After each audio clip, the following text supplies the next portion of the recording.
being aggrieved by the order passed by the High Court in its revisional jurisdiction and issuing certain directions, appellants have come up before this court.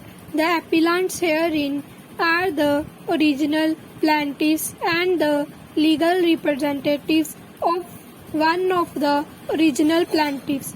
First three appellants are the original plaintiffs, while the other three are the legal representatives. Who was the original plaintiff during the pendency of this appeal? Wide order, his legal representatives were brought on record. They filed a suit for respondents whose defense was that the plaintiffs were encroaching upon the portion of land which they alleged to have purchased and which is adjacent to the land in question.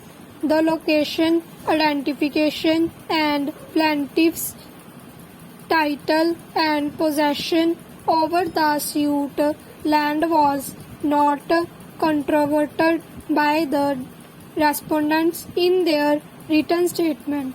Two issues came to be framed and subsequently two additional issues also came to be framed, and ultimately the suit was decreed after about 14 years of its finding by the Court of Subjudge.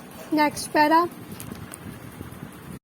Admittedly, this judgment had become final since no appeal was filed against this judgment.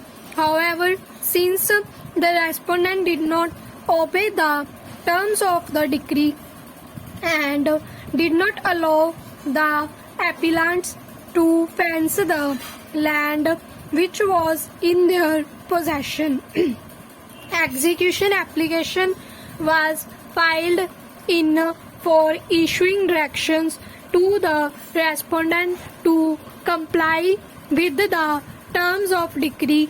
An objection came to be raised by the judgment debtors before the executing court that the decree was unexecutable since the identity of the land in respect of which the decree was passed was itself not established. This objection was upheld by the executing by its order.